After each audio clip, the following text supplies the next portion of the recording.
Chapter 7. Anchorage burned. Black smoke billowed up from the exploded vehicles in various buildings. Nearing the city's limits, crashes clogged roads and knocked down lamp posts. Gaggles of injured people shambled down sidewalks like zombies. They dragged their feet and held their bruised arms. Some even carried the dead from the vehicular ruins. Deaths were in the hundreds, but injuries were in the thousands. Because the EMP hit before 9 a.m., most people were in the morning rush hour. Well-dressed men and women who got to their businesses and banks earlier than the blackout were bickering outside their office, debating if everyone should go home or wait for an official statement from the mayor before leaving their businesses unattended. Very few people were under the impression that the attack wasn't momentous. Life had changed forever. The foundations of society as they knew it was crumbling by the hour. Eva stuck to the back roads. Her mind went to Marilyn and Matt, who she left behind. They were probably still inching through the countryside. Godspeed, Eva thought to them. Going back wasn't an option. Anchorage was a relatively flat city. Being on the coast, one could see the inlets. Knit Arm and Turnagain Arm. They were branches from the Gulf of Alaska. Eva's smoking truck drove 2 wheels up the curb as it turned into an alley behind 2 buildings. She avoided debris on the road. The area seemed free of gunmen. Maybe Misha and the owners of her stolen truck were part of an isolated incident. She doubted it, especially after Joseph's partial confession. The enemy was too well equipped to just be random bandits. She sped by a park and turned into Dubar Road, a 4-lane that ran straight to the hospital. Eva weaved through the graveyard of dead cars and reached the massive Alaska Regional Hospital. Groups of people were already shuffling their way through the parking lot when Eva arrived. Eva parked outside of the building's double doors. No longer working mechanically, they remained open. People crowded the waiting room. Alan grabbed his unconscious son and jumped out of the bed. Sarah and Jenna followed. "Thank you, officer," Sarah said. "Good luck with everything. I pray your boy is okay," Eva said. The family hastily moved inside the hospital. The temptation for Eva to get her own children grew stronger. She wanted to be at the farm and watch over her livestock. Her stress levels and physical fatigue were starting to near what she felt during childbirth. She knew she had to push through, but doubted how far she could go. She drove a few blocks down the road and parked next to the police department. Inside was chaos. Officers ran back and forth through the bullpen while their superiors shouted orders.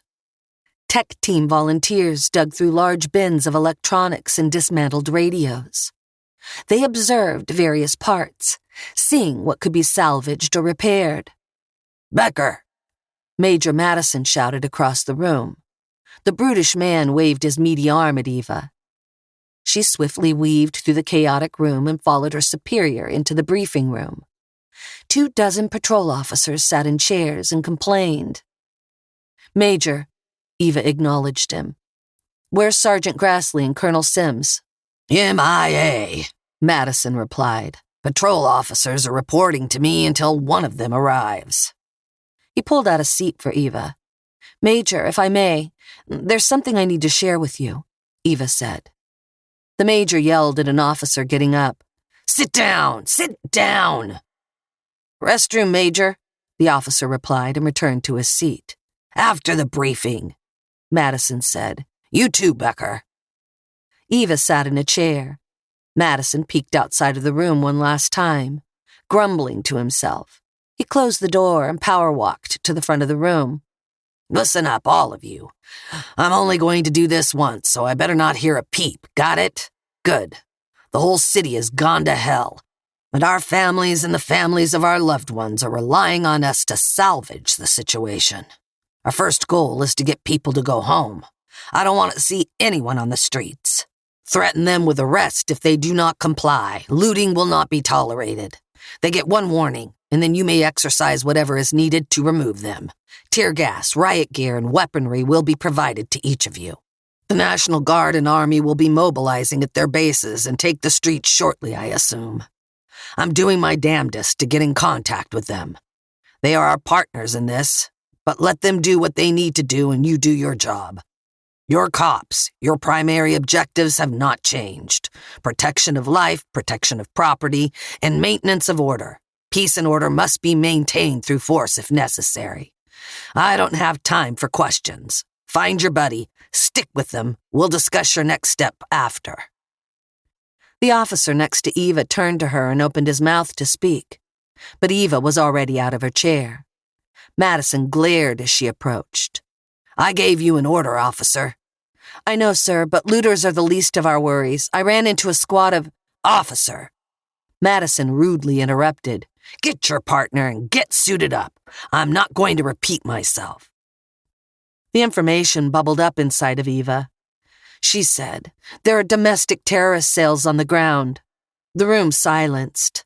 All eyes fell on her. Major Madison boiled. Eva said, I'm sorry, Major, but we need to prepare for war. Start tracking down the real threat before they start taking ground. Bekhor. They have working vehicles and military-grade weaponry, machine guns, assault rifles. Madison jammed his finger just below Eva's neck, knocking her back a step. Enough! Officer Briggs, he shouted across the room. Yes, Major, the dutiful Officer Briggs replied. Take Officer Bekhor to Alaska Regional and maintain order at the hospital. If she tries to desert, arrest her. And that goes for the rest of you, too. His fierce gaze scanned the room. Any officer who leaves their post during this time is worse than the scum of the earth that launched that bomb. Your cowardice won't be forgiven or forgotten. His angry face looked down on Eva. Go now. Setting her jaw, Eva fought to keep her emotions in check. Yes, sir, she muscled out. Madison pointed to the door. Officer Briggs followed her out.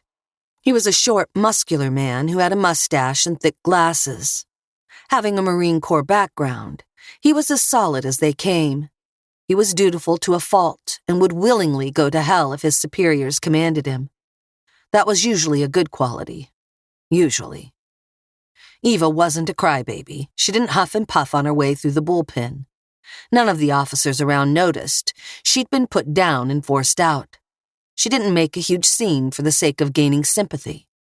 No matter what actions the police force enacted, they needed to be unified. Dissension and division, at this time, could cripple the whole department. Eva would fight to preserve unity. Invisible frustration swirled behind her stoic expression. She silently prayed for Madison to see reason before more people started dying. She followed Briggs to the armory. She already wore a fitted bulletproof vest under her uniform, but was more than happy to receive a Colt M4 carbine commando, loaded with 5.56 by 45 NATO rounds. The carbine rifle had a magnification forescope, retractable stock, and 30+1 ammo capacity. It was semi-auto. That worked far better for Eva anyway. She was used to semi-auto rifles since she was a little girl, but hunting wasn't her cup of tea. She didn't like to kill anything she didn't need to. She grabbed a few spare magazines and stowed them in her pants pockets and belt. She also opened a 9mm ammo box and refilled her pistol mag. Taking 2 tear gas grenades, she felt ready to head to the hospital. Briggs matched her pace. Eva opened the door to her bullet-riddled truck. She turned the key, holding on to the fleeting hope that the vehicle would start again. The engine sputtered once, twice. Vroom. It purred to life. I procured this from the enemy, Eva said. It appears some older cars still function. Briggs asked, You were shot at? Eva laughed. Yeah, fell out a window too. It's, not what I'd call a good day. The perpetrators are still at large? Unfortunately, but it'll take them a while to reach Anchorage. That's why securing the city is paramount. They killed unarmed firefighters. Think about what they'll do to people like you and me. Doubt showed through Briggs' expression. I'd be sick to make this up, Eva said. We've got to follow orders no matter what, Briggs said. You think I don't know that? Don't be a hero, Bekhor. Be a cop, Briggs said in a condescending tone. Eva held her tongue. The pain across her back and her throbbing headache fueled her frustration. Keep the peace, even if it costs you, Eva told herself. They arrived at Alaska Regional, and though Eva had only been absent for an hour, loads of people flooded the place. Hospital security shouted at various line cutters trying to slip through the double doors. Children, elderly, and seemingly everyone in between reacted to the sight of Eva's truck. She parked near the front of the hospital. A few locals went to approach her when they noticed her uniform and the rifle in her hands. Briggs shouted at the people, commanding them to fall into an orderly line. Eva jogged to the security guards. About time somebody showed up, the black man shouted over the noise of the crowds. I have a few hundred people wanting to get inside. I can see that, Eva shouted back. What's occupancy of the building itself? We have plenty of rooms, but not enough doctors. We're trying to get the kids and seriously injured first. But the blackout killed most of our operating equipment. The ICU is a crap show, too. We've lost at least 4 on the table and a dozen on life support. Oh, and our main pharmacist took the key and left, the guard said. Why did he do that? Eva asked. Well, she decided that her family needed her more than these people, but didn't trust anyone else to be in charge of medical distribution, the guard replied. That doesn't make any sense, Eva exclaimed. This day has everyone going nuts. Few of our own staffers are trying to bust down the pharmacy's door, the guard explained. He shook his head at the desperate crowd. We need to thin them out. There were many who had bruises and cuts on their foreheads, but nothing that was life-threatening. Briggs, Eva shouted. On me. The officer joined her and discussed a quick plan, while the security guard kept the peace. When they finished talking, Briggs shouted that those who had head wounds, cuts, and bruises be separated into one line, and those who had broken bones and other serious injuries moved to the next. It wasn't as simple as a quick command. Some people moved to the serious injury line, who clearly wasn't, and some with life-threatening bleeding moved to the minor injury line. After separating the two, Eva walked the line of the slightly injured and found volunteers who would keep other people in check. She found the biggest, most intimidating men and had them be her eyes and ears. Once that was done, she commanded the less injured to return home. They nearly rioted, but a few shots in the air showed them Eva was serious. She felt like she was in the Wild West. Her uniform was only as authoritative as the power she put behind it. Bloody and battered men, women, and children slowly returned to the street and parted ways. They'd have to rely on peroxide and first aid to take care of their wounds. Eva was only slightly sympathetic. Raising her boys on the farm taught her that injury was part of life. Buck up and get back to work, she'd say. The looks on their faces, though partially exaggerated, still scratched Eva's conscience. On their way out, Eva saw a man snatch a woman's purse and run into the alley. Wait here, Eva told Briggs, and ran after the robber. Halfway there, Eva regretted her actions. She knew she needed to stay on the bigger picture, not petty crime. Protecting the people at the hospital was more important. Still, she brushed against those in the crowd and burst into the alley. She felt lightheaded. Her rapid breathing agitated her back as she breathed in and out. A mid-morning shadow was cast over the alley, turning it dark and foreboding. Eva tightened her hold on her carbine. The weapon was overkill for the current situation, but she wasn't complaining. The stock snugly rested on her inner shoulder. Her eyes shifted left and right. The alley split into a T at the end, and she was on the neck leading to the intersection. She slowed her steps and mentally assessed the plywood stack, dumpster, and small concrete staircase from which she could take cover, should the need arise. As she neared the corner, the robber stepped out and aimed a sawed-off shotgun. Its twin barrels pointed at Eva's stomach. Chills danced across her body. Being aimed at never got easier. Quick flashes of Misha and Joseph blinked in her mind. She didn't want to kill anymore. Like any sane person, she hated it. "It's not worth it," Eva warned as her finger slid over the trigger. "I beg to differ," a man with a thick Russian accent replied. 3 armed men wearing ski masks stepped out from the left side of the crossway. 2 more appeared behind the robber. Their assault weapons were pointed Eva's way. Chapter 8. Looking down 6 barrels, Eva quickly turned ghostly pale. Her tough girl facade wavered as a tidal wave of fear smashed against it. As a cop, she never knew what the day would hold when she got up, but she wasn't expecting such a disastrous turn of events. No one was. She kept the rifle aimed at the robber, terrified to move, to breathe even. Her fingers laid on the cold trigger. She wasn't able to get one shot off. It would hit the target's center mass before hot lead obliterated her own body. She trembled and spoke carefully. "Okay, you got me.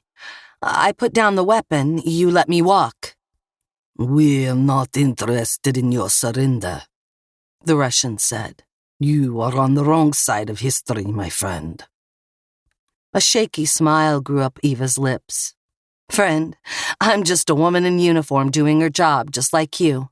You hold the cards here. Let me go home. It's far from the city. I have 2 sons and a husband waiting for me."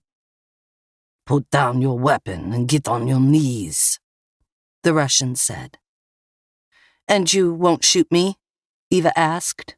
"Maybe, maybe not. But I know what will happen if you don't comply," the Russian replied. "I can still kill your comrade," Eva warned. The robber lowered his shotgun and sauntered up to Eva's weapon. He hunched slightly and pressed his forehead against the carbine's barrel. "Go ahead. I welcome death. Do you?" he taunted. The robber's dark smile wasn't any less than demonic. Eva was tempted to take one down before going down in a blaze of glory. But then she thought of her boys. And the moment she first looked them in the eyes, Cayman was a smiling baby, more happy on that day than any other. Her youngest son, Tig, was a screaming pink fellow, almost beastly in appearance.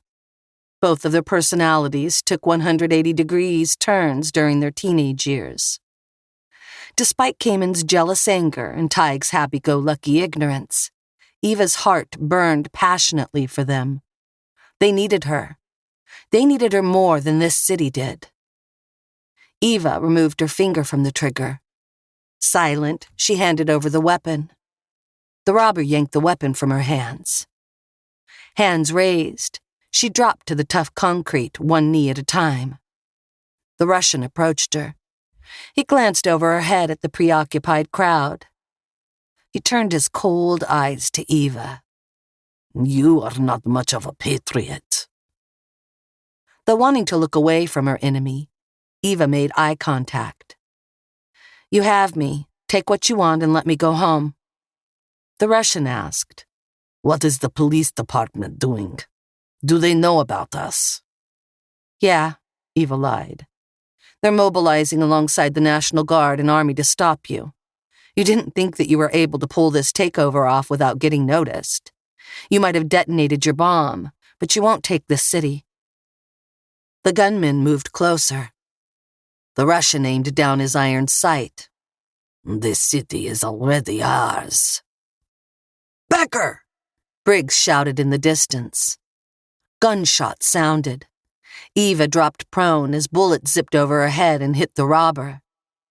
The other gunman fired at Eva's head and into the crowd of fleeing people. Blood-curdling screams rose to the heavens. Briggs shot at the Russians, but peeked his head from around the corner of the building, just a second too long, and caught a bullet in the cheek. Face against the concrete, Eva drew her pistol and opened fire on the gunmen. Cursing in their native tongue, they scattered and went for cover behind the alley's T. Eva grabbed her carbine and bolted for cover behind a stack of wood pallets. She fired a few rounds on both sides of the T as she bolted out of the alley and onto the chaotic street. She moved around the corner of the building and almost tripped over Briggs. Avoiding looking at his concave cheek, she yanked the tear gas grenade off his belt and lobbed it into the alley. The orange gas hissed as it bounced. It spread swiftly. She tossed another to create an effective smoke screen between her and the shooters. Leaving Briggs's corpse and the bystanders lost in the crossfire behind, she dashed to the hospital. The adrenaline rush muted all her pain and plastered a wide-eyed, crazed look on her ghastly face. The injured people lined up outside panicked. Many ran into the overcrowded waiting room, while others scattered across the parking lot and road. A fat man holding his broken arm slammed into Eva before she could reach the hospital door and knocked her to her bottom.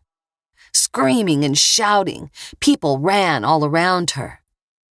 The security guard yelled commands, but his voice was drowned out by the noise. Eva got to her feet and ordered the security guard to get as many people inside as possible. Eva stayed by the door and aimed down her carbine's short scope.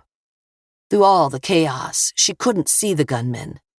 She had an itching feeling they already had eyes on her. The waiting room filled up quickly and people were forced into the hospital's hallways. It was inconvenient and messy, but at least no one was in direct line of fire. Eva moved inside last. The security guard helped her push the double doors closed. They ordered a few of the pedestrians to surrender their chairs and used them to make a barricade. The hospital was huge, though, and there were other ways the gunmen could enter. "What's the plan?" the security guard asked. Eva closed the window blinds. "I don't know." "You're the cop here. I don't even have a gun. How the hell are we supposed to get through this if you don't take charge?" Eva pulled out her pistol and spare magazine. She tossed it to him. He barely caught it. "What's your name?" "Daniel. Dan for short," the guard said, hostile in his demeanor. "All right, Dan. Our goal is to make sure we keep these people safe. The best way of doing that is by preventing them from coming inside," Eva explained. "Them?" "The insurgents." Eva was growing quickly tired of explaining this to everyone she met. Dan mumbled something under his breath. He paced for a moment. Eva kept watch. Briggs' body looked like an ant being so far away. He had a wife and 3 little girls waiting at home for him.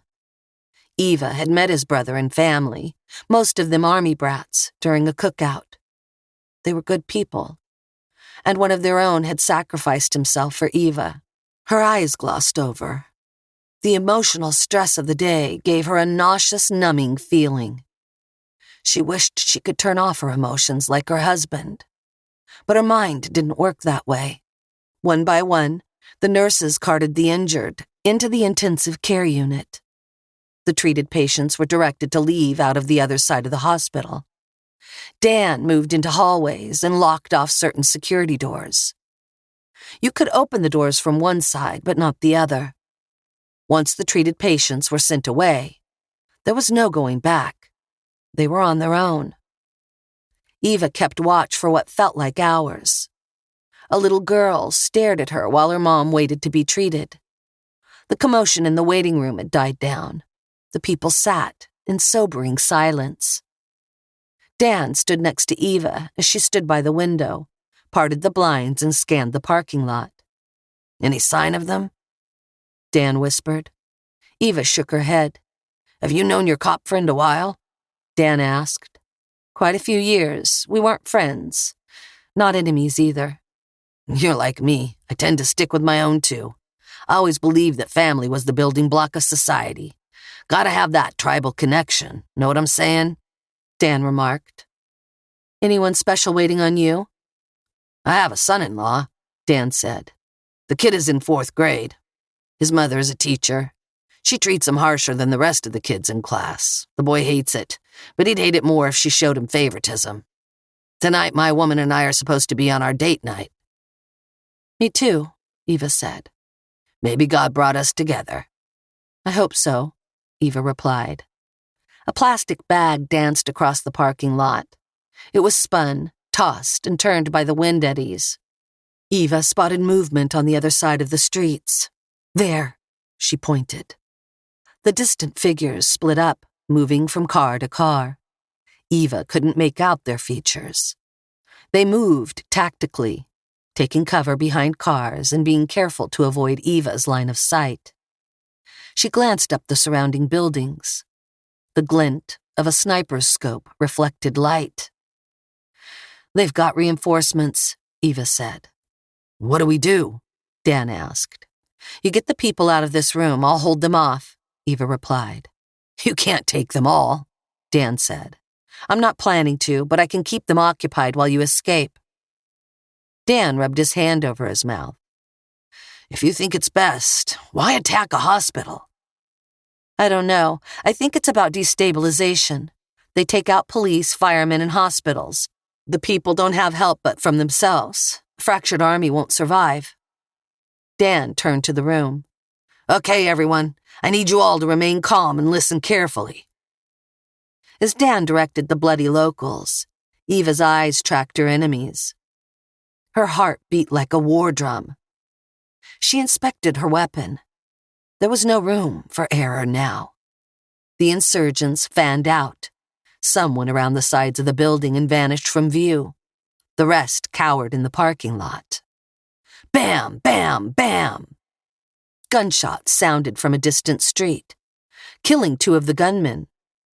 Eva spotted a group of civilians armed with pistols, rifles, and other legal firearms rush down the nearby street and engage the enemy in a firefight. The 2 sides skirmished. The trained insurgents had the advantage. The hospital staff moved into the waiting room and helped Dan escort the patients out of the room. Some had broken legs and had to be carried. A woman passed out from blood loss on the way out. The firefight continued for another 6 minutes before the local militia fled. The insurgents, 8 in all, dashed through the parking lot into the hospital. Eva moved through the last of straggling crowd and climbed over the receptionist's desk. She took cover behind it and aimed at the front door. Through the chair barricade, she saw the insurgent's silhouette reach the glass mechanical doors. The one in front shoved a pry bar in the middle and started to open it. The door parted a few inches. Then Eva started shooting. The bullet blew through the chairs. 3 hit her target.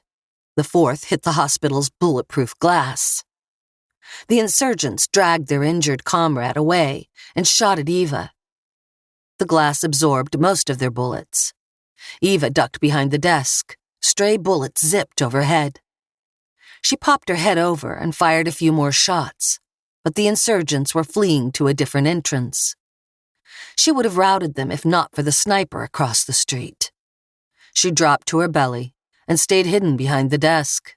She hoped the gunman would think she left and try the front door again.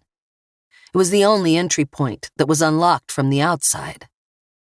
2 minutes later, she heard the doors being pried open again. The chairs on the barricade knocked against each other. Eva slowly rose to a kneeling position, but stayed behind the counter.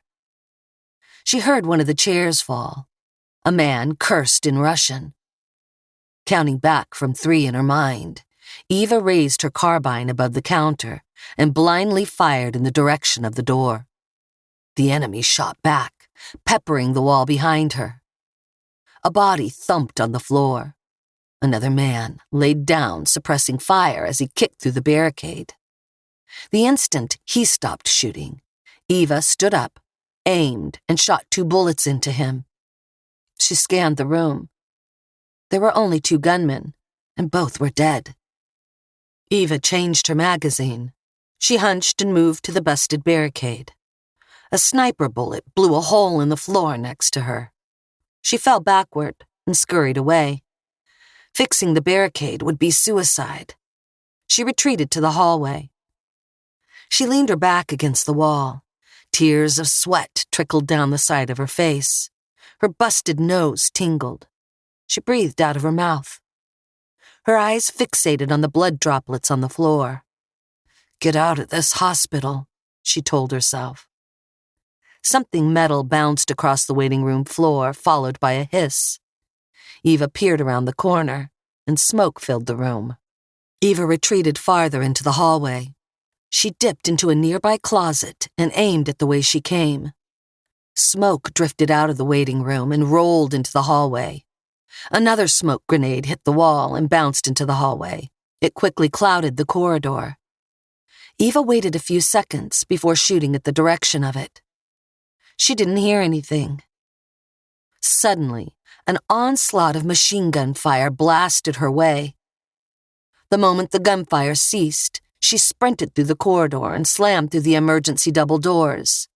Heavy footsteps followed. Eva pulled a tear gas grenade off her belt, pulled the pin, and threw it behind her. It bounced on the ground before activating. The orange mist seeped over and through the double doors.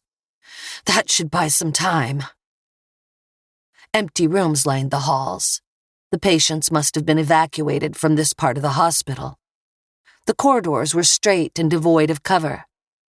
Run, hide, or fight were Eva's only options. Her heart felt like it was twisted in her chest. She still couldn't believe that she'd killed 3 more people. They were bad guys, she told herself. The pit in her stomach grew heavier. She slipped into one of the nearby patients' rooms and caught her breath. Her gun felt weighty in her hands. Her uniform was a yoke on her shoulders. She turned her eyes to the ceiling. Help, please. Her faith was strained. Why was she alive and Briggs wasn't? How come it seemed like the gunmen were only after her? She was a good person. She paid her dues and helped her neighbors. Why her? She stopped the toxic thoughts before they consumed her morale. The hospital was silent. Without any artificial light, it was dark, too. The residual air conditioning from the morning had dissipated, and the facility warmed up. A door creaked in the hallway. The insurgents were near. Eva pressed her back on the wall beside her door. She got ready to blast whoever came through the door. A long moment passed. Footsteps thumped by her door and faded. Eva waited. Silence. Eva grabbed the door handle and quietly pulled it open. She glanced into the hallway. Empty. She jogged to the nearest door exit and put a hand on the door's exit bar, but stopped. She glanced over her shoulder, debating if she should flank her enemy. Guilt ate her heart. Dan needs help. Your family does too. Choose one. She pushed open the door, leaving the security guard in the good Lord's hands. Chapter 9. Zigzagging, Eva ran for the nearest parked car. She slid on her knees and her shoulder hit the back door just as the car windows shattered. Glass shards rained down her head and hung in the ripples of her uniform. As she suspected, the sniper on the opposite office building had eyes on her. Hunched over, she moved along the body of the car. Another bullet hit the sedan, shaking the vehicle. High-caliber rifle. The gun could probably take her leg off. One error, and she was gone. She contemplated running back into the hospital, but the emergency exit door was locked. Her tongue stuck out of the side of her mouth as she brainstormed a solution. It was the middle of the day. No shadow could hide her.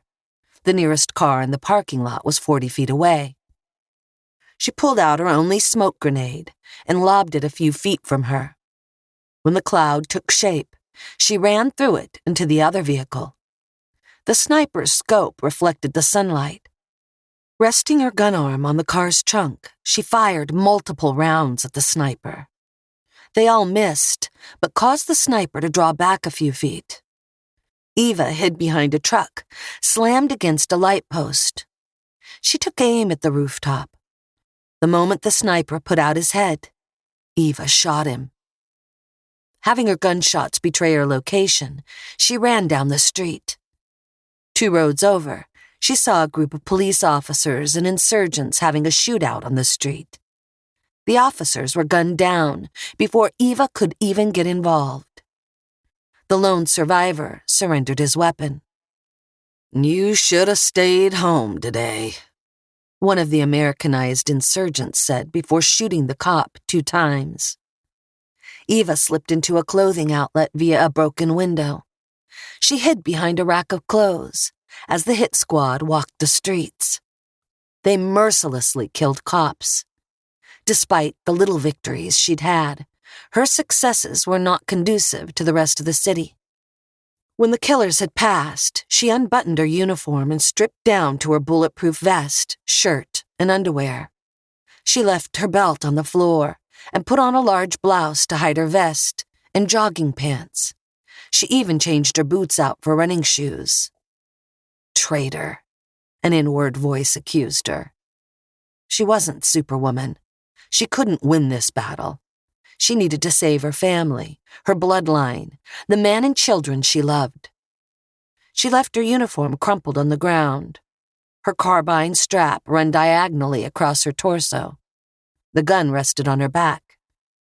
She went into the back room. None of the water valves worked. She wiped her face with a washcloth and let her hair down. She held the side of the sink. "I tried," she said to Jesus. "Use someone else." She went into the outlet, a cop, but left, a civilian. She followed the long road to Anchorage High. If her sons weren't there, she could only hope they'd be at home. Looters pillaged the streets. Mild-tempered men and women tore into the general store and supermarkets.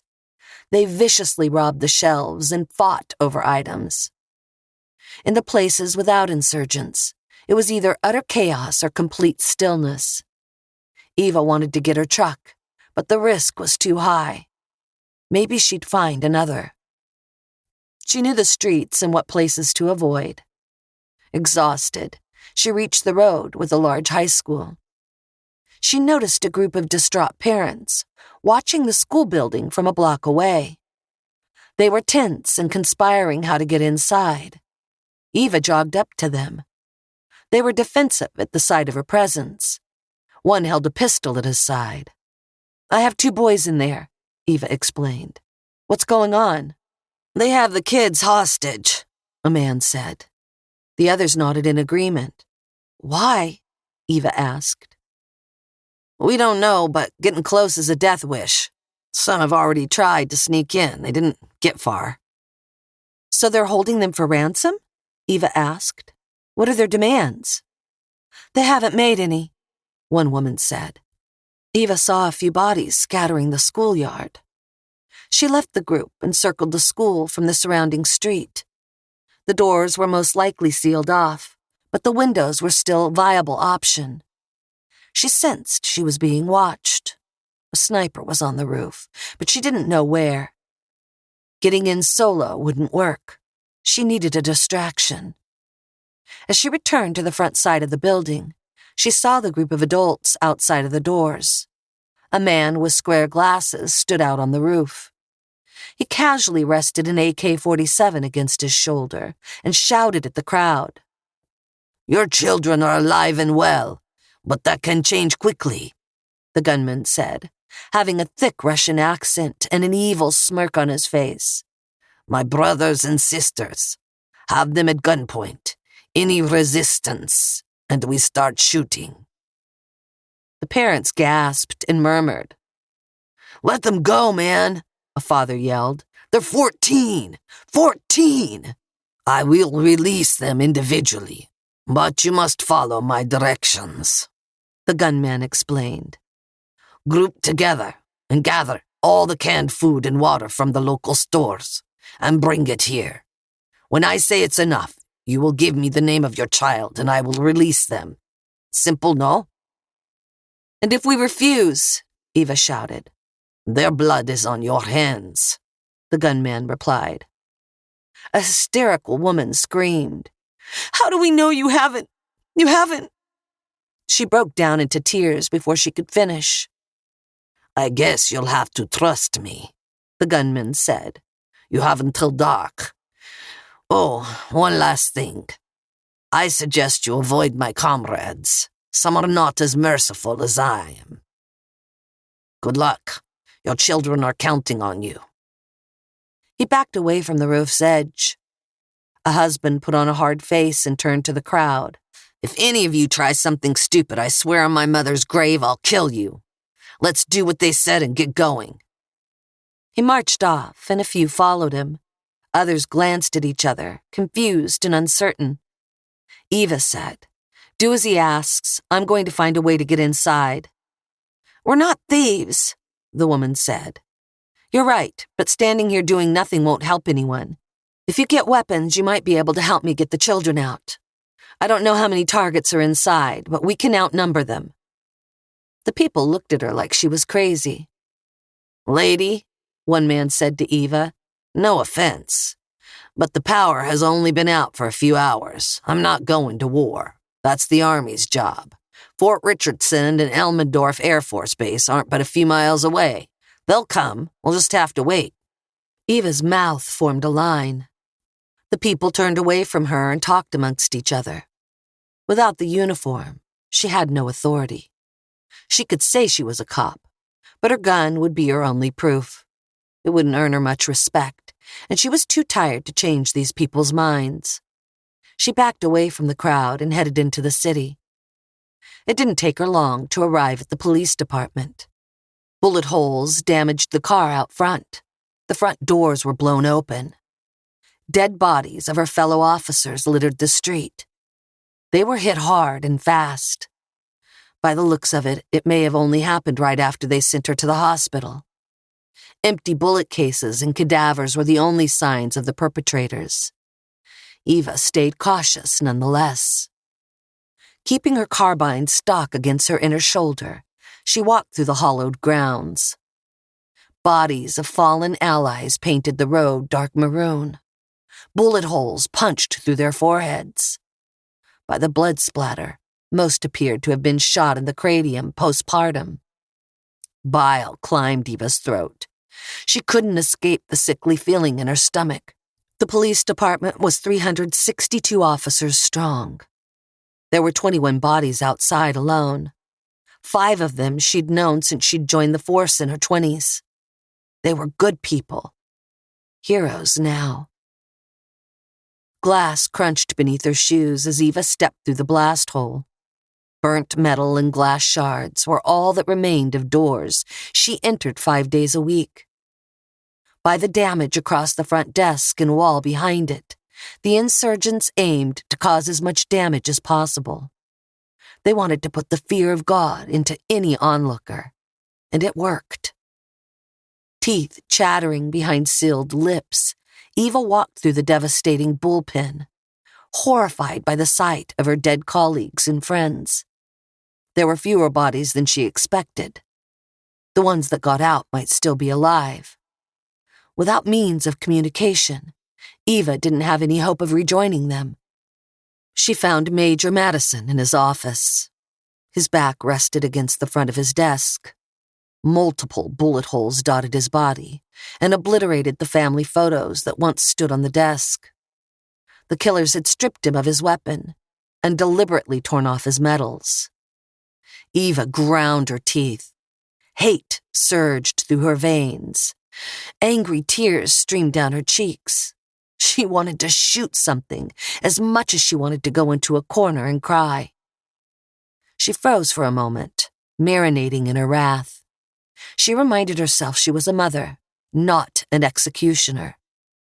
Still, leaving her vengeance to the Lord didn't appeal to her. Jaw set, she headed to the armory. The caged door had been blown open, and the weapons looted. Nothing was left but a few loose 9mm rounds. She left the station thirsty for blood. They could take her friends and city, but she would not surrender her family. The school was her next stop. She wished to go under the cover of nightfall, but in late April the sun didn't set until 9:30 p.m. She wagered there was another 7 hours of daylight left. At least she could see her targets. She walked through the streets, conserving her energy. She fought to maintain her rage. She knew the minute it left her, she would fall into despair. The anger kept her from dwelling on the loss, but grief was scratching at the back of her mind. She spotted multiple store robberies and a woman being mugged, but chose not to stop it. Petty distractions. Her ammo was limited. Her own messes were piling up. She couldn't solve anyone else's. Maybe that made her weak. She didn't care. Her soul was being torn apart from the inside out. Every small victory she'd won seemed to make no difference in the war she faced. Similarly, she felt alone in the fight. The militiamen coming to the hospital had failed. The police had failed. The people were scattered and broken. Who else would stand with her? She reached the high school, but did not encroach on the lawn. She stayed by an adjacent building and kept out of the sniper's line of sight. If she were to get a clear shot on him, which she didn't have currently, she'd have to wait to pull the trigger. His death would spark the other Ruskies to blast the kids. Eva's longing for vengeance didn't blind her to the reality of the situation. The kids needed to be out of the building or have a clear escape the moment she started shooting. She theorized that the gunmen kept the children in the gym or cafeteria. Classrooms would be too cramped and hard to manage. Most of the insurgents she encountered gathered in groups of 6 or 8. If there were 1 or 2 snipers on the roof, there would only be about 6 shooters inside. The gym had the fewest amount of windows, and most were high above the bleachers. Keeping the students in there was the most logical choice. Thankfully, she knew there were multiple entrances into the gym. She had no doubt they were guarded or sealed in some way. But if she could open a few, the captives might have multiple escape routes. Circling the property, Eva encountered another group of parents. They saw the darkness in Eva's eyes as she approached them. "There's only one way we're getting our children out." Eva tapped on her gun. "I'm not a killer," one man said. Eva replied, "You don't have to be. You just have to love your kids enough to stop any obstacle between you and them. You do love your kids, right?" "Yeah, but..." "Then find a weapon or get out of our way," Eva said, leaving no room for a middle ground. The hardness of her heart and command in her voice swayed a few to her cause. She continued around the area, finding more groups of desperate parents and recruiting them. She went to nearby stores, where the threatened parents had smashed down the door and were filling shopping carts with stolen supplies. Most of them were dead set on delivering the stolen supplies, but a small portion followed after Eva. In 2 hours, she had 15 people desperate enough to go to war for their families. 7 of them had firearms, but no extra ammo. When they asked about the police's help, Eva was quick to tell them that the police were gone. "You're the only hope," Eva stirred them. They ducked into a nearby building and mapped out their plan. The idea of a Trojan horse was suggested, but shot down after little debate. If the shooters had any common sense, they would check the supply carts the moment they arrived. Way too risky. The next suggestion was a stealth mission. Wait until nightfall. Despite how long it would be, an attempt to sneak inside. Without artificial light, both sides would be at a major disadvantage. If they really wanted to be patient, they could wait until the insurgents evacuated the students and nabbed them on the road. However, with the food supplies soon to be delivered, the insurgents would have no reason to leave. The idea of getting the kids and insurgents out of the school sparked another idea. It took some brainstorming, but at the end of it, Eva and the others had a good idea of how to save the kids. It wouldn't be easy or safe, but it might be crazy enough to work. The parents split across the surrounding streets. They grabbed the supplies they needed and kept lookout. They went in pairs of 2 and 1 pair of 3. If they spotted enemy reinforcements, they agreed to fire 2 shots in the sky. From behind a crashed UPS truck, Eva watched her assigned section of the road. She waited for the other groups to get what they needed. Once they were ready, they'd begin. She spotted horseback riders silhouetted against the afternoon sky. Toting long rifles, The 3 shadowy riders trotted down the street. Their majestic horses casually stepped over car debris littering the street. By the figure's stature and broad shoulders, they were men. Eva recognized the tan-colored jacket and cowboy hat of the right-side rider. Her jaw fell slack. She told her partner in arms, a young single father who had a fiery passion to rescue his daughter, to stay put. Eva exited from cover and walked onto the street. Her gun was over her back and had the strap running across her torso. Sweat stains grew around her neckline. Her copper hair was frizzy from all the running around. She lifted a hand over her eyes to guard against the sun. "Eva!" The right-side rider exclaimed. He heeled the side of his horse. The mighty Clydesdale bolted to Eva. Eva stood fearlessly as the massive stallion charged her. The rider pulled on the reins 5 feet from her, turning the horse's head. The animal's eyes went wide. He curled back his gums, revealing his large teeth. In a single swift motion, the rider dismounted the horse. His boots hit the road. Hunting rifle hanging across his back, Aiden embraced Eva. His red beard brushed against her neck. Eva melted into his soft, yet muscular body. She let out a soft sigh. "Oh, Eva," Aiden said under his breath. A tide of emotions grew inside of Eva. She fought to push them down. "Why are you here?" "I would never leave you alone," Aiden said. Eva grabbed handfuls of Aiden's jacket. For a moment, the city seemed to fall into oblivion. Her man smelled like glass and dirt. He kissed her cheek. But Eva didn't feel like a woman. She wanted to be beautiful for her man. She knew she stank of sweat and had blood-crazed eyes. Nevertheless, Aiden didn't let go.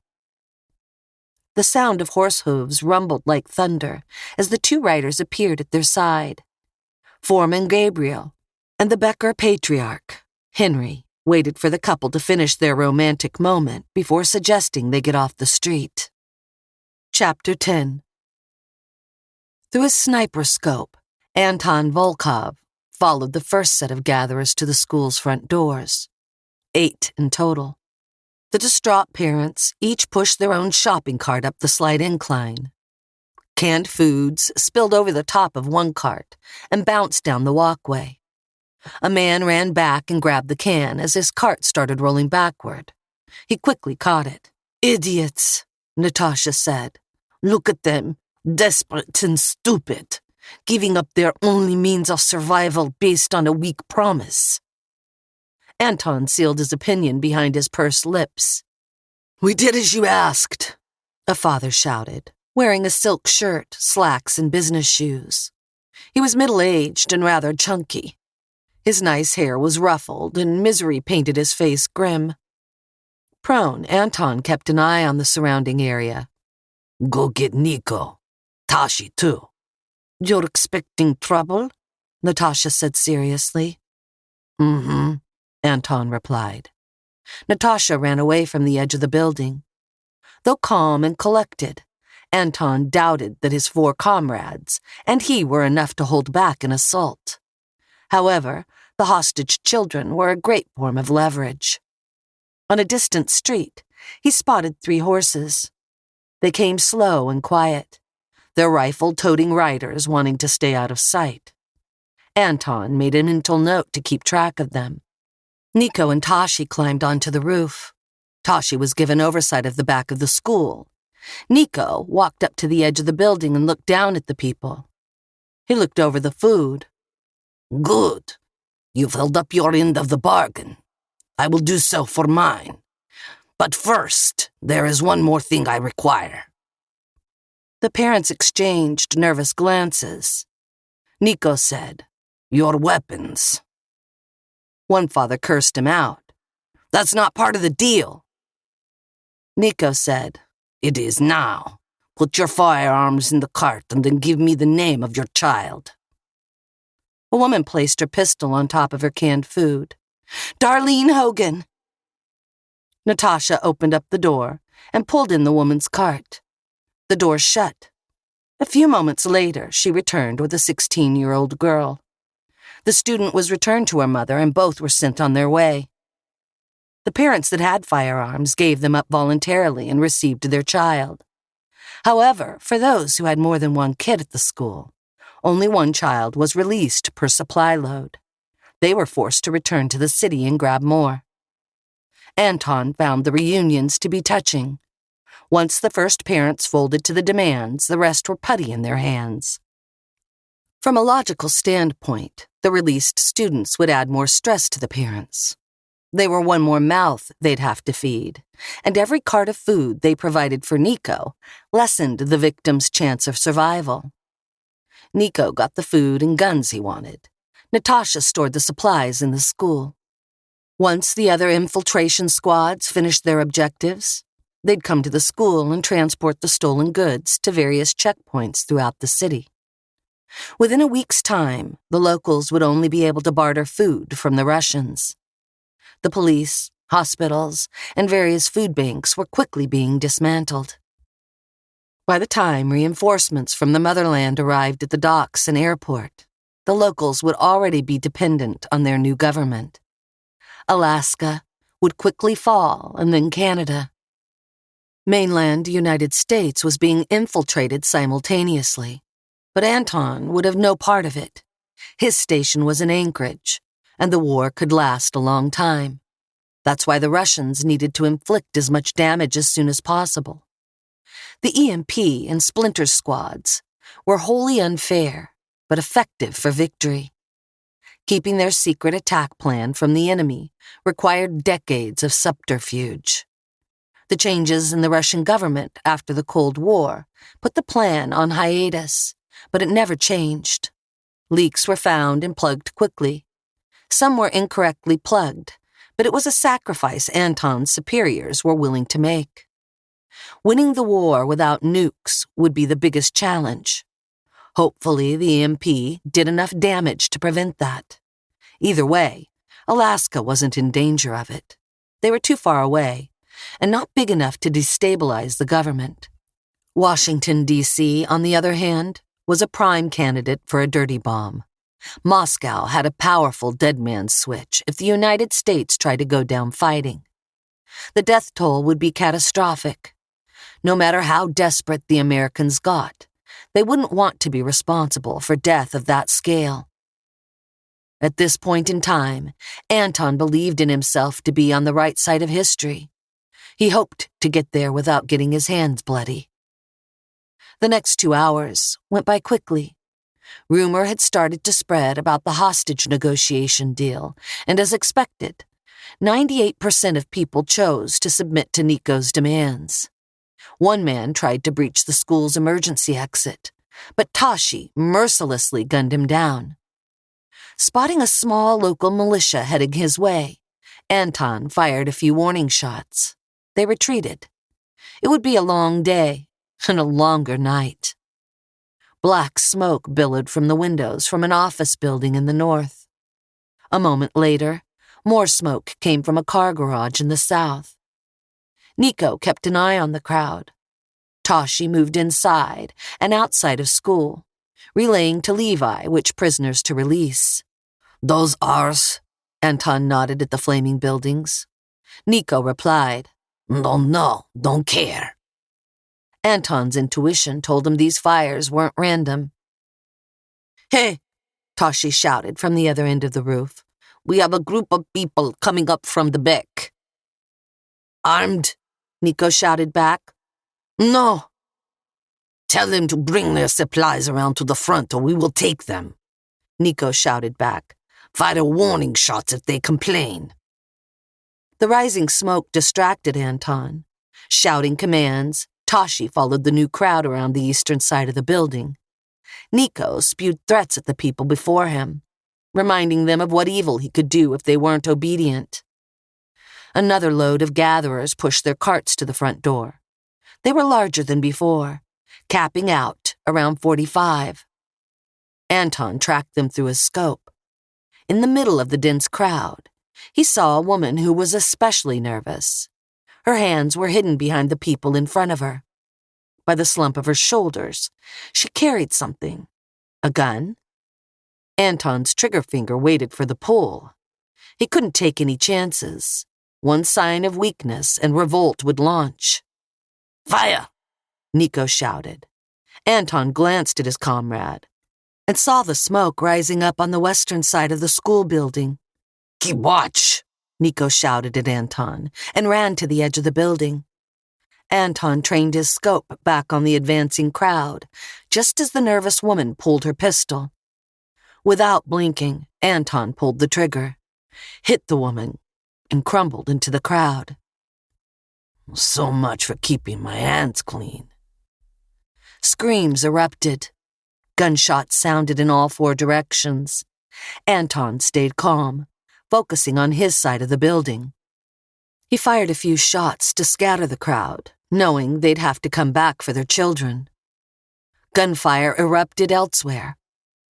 Taking fire! Nico shouted from his side of the building.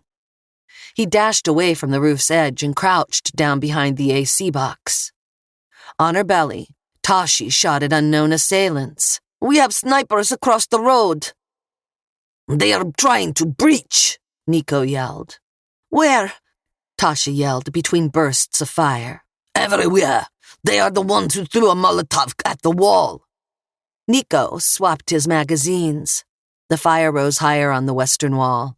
They must see our strength. Anton, go down to the gym. Tell Levi to start the executions. The command rang deep in Anton's soul. Who will guard the entrance? He asked. Tashi and me. You're the sneakiest of the bunch. Get inside, hurry. Anton crawled backward and stayed on his belly until he reached the southern part of the building. Bullets zipped overhead. He saw a group of 3 men, armed with shotguns, running to the school. Anton took aim, calmed his breathing, and fired. One dropped. The others shot Anton's way, but he couldn't see him. He pulled back the rifle's bolt, loaded the next round in the chamber. He calmly dropped another target. The third turned tail and ran. Anton put a bullet in their back. He eyed the area for a moment. Not seeing any movement, he slung his rifle over his back and grabbed the gutter. He planted his feet on the brick wall and carefully descended. 5 feet off the ground, he let go, landing on his feet. He noticed broken classroom windows. So that's where they are shooting at. He drew out his pistol and climbed inside. He grabbed the teacher's chair and dragged it to the door. When he got into the hallway, he jammed the chair under the doorknob. He thought about doing the other rooms, but realized there were too many rooms to secure. He jogged through the locker-lined corridor and happened upon Natasha. She pushed shop carts into a nearby classroom. There were a few other carts by the front door. The sounds of warfare seeped through the wall. Natasha, Anton said flatly. She brushed her blonde hair off her cheek. What? Priorities, Anton replied. Natasha shoved her cart into the room. It rolled and hit another cart. She stepped out of the room and let the door close. You needn't worry yourself. The American dogs won't get far, Natasha replied. They won't give up either. Not without trying to save their loved ones, Anton said. Natasha unslung her AK-47 from her shoulder. We fight then. Or we don't, Anton replied. Natasha gave him a disapproving look. Anton replied, Why die now when we've won the battle? You have cold feet, Natasha replied distastefully. Nico must want to dispatch the hostages. Not all, just enough to scare them, Anton replied. It's war, Anton. People die. Killing an armed man is one thing. Taking his child is different, Anton said. When did you get a soul? Natasha asked. Maybe the wilds changed me, Anton said, wishing he was wading in the river's smooth current. You don't want to give Levi the order, Natasha said. Why should we? We can kill the attackers, scare away the rest. The mission will still be accomplished. Anton reasoned. Natasha stepped closer to Anton and brushed the back of her knuckles down his cheek. "You're a beautiful man, Anton. The closest thing I have to a lover." A sad grin grew on Anton's face. He remembered meeting Natasha as a child. They were both dirty street rats. Natasha's heart was calloused even then, but she fiercely protected her own. Adopted and raised by the state, they were like brother and sister. Well, more than, after they reached their teenage years. She was his first kiss. She was also the one who got him involved in the Ghosts. The blacklisted Russian spy group had been playing war games across the world, and was eventually chosen for deep cover in the United States. "But this," Natasha continued, "is foolishness." Anton disagreed. "Let's hold the gym alongside Levi. We'll stop the resistance and spare the innocent." Natasha said, "It's a weak move. Fear is how we win, not by might or numbers." Anton was getting tired of going around and around in circles. He said, "They wouldn't have attacked unless they were scared." "We've wasted enough time. Let us talk to Levi." Natasha walked ahead of him. "The two of us can convince him to follow our plan," Anton said. "Your plan," Natasha specified. "I will fulfill our duties." Anton walked briskly beside her. "They're children." "Aye, and the spawn of a soon-to-be vengeful generation. Now shut up. The enemy might already be inside." Anton set his jaw and lagged behind a few steps. He questioned why he loved this woman. Their history, he assumed. They'd killed together. They planned on dying together. Bonds like that were tougher than steel.